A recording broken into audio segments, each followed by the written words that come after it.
কারণটা হচ্ছে যে ওই জায়গায় আমাদেরকে রিসিপশন করার জন্য কিছু লোক থাকবে, যারা মাইকি বলবে যে এবার অভয়নগর থানায় অমুক অমুকের নেতৃত্বে অভয়নগর থানা থেকে একটা কর্নার টু র্যালি এসছে, তাই না, বা একটা বিরাট মিছিল এসছে।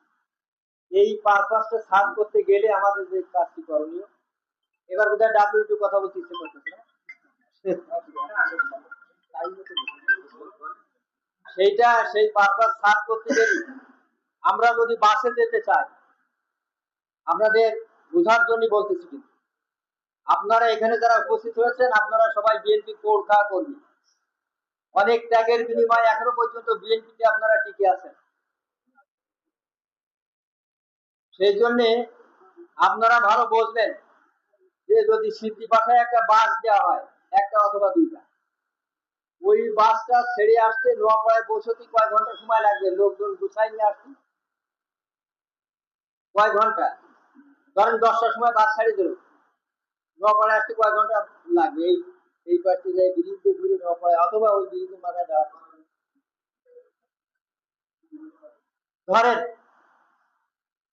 ধরেন একটা বাস আমাদের ওখানে মিটিং এ পৌঁছতে হবে 2:30, এইবার মাঝখানে যে বিড়ম্বনা সেটা হচ্ছে ওই 10টায় যারা গাড়ি চড়বে, ট্রেনে উঠবে, তারা খাবার খাবে কোথায়? তারা ক্ষুধার্ত হয়ে যাবে না? তাদের খাবার খাওয়া লাগবে না?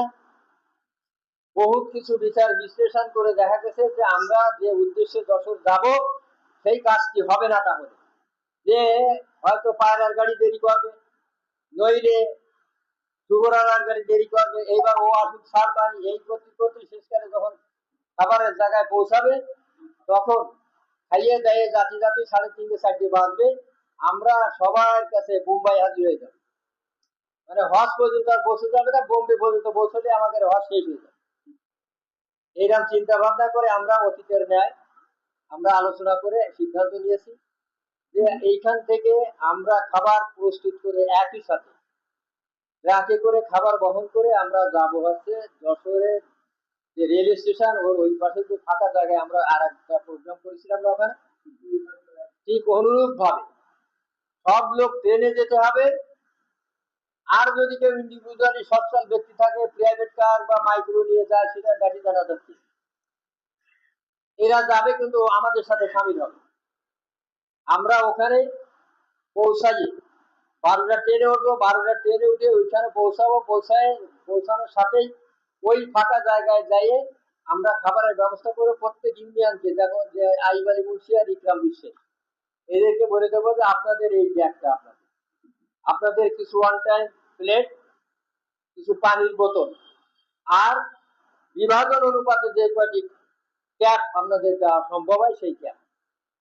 বিভাজন শব্দটা বুঝছেন? ভাগ করা করি, যে কয়টি ক্যাপ দেওয়া সম্ভব হয় একটা ইউনিয়নের ভাগে পড়ে, সেই ক্যাপ সহ একবারে দিয়ে দেওয়া হবে।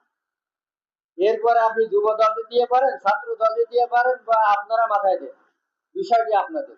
আমরা আর কোনো লাইব্রেরির ভিতরে থাকি, গরম ভাত খাইয়ে, ডিম দিয়ে, ডাল দিয়ে ভাত খাইয়ে একসাথে র্যালিতে যাব। এই কারণে এই সিদ্ধান্তটা গ্রহণ করা হয়েছে। বুঝতে কারো কষ্ট হয়েছে? যদি কেউ না বুঝে থাকেন প্রশ্ন করে, ঠিক আছে নাকি? তাহলে আর কি বক্তৃতা দেওয়ার দরকার আছে?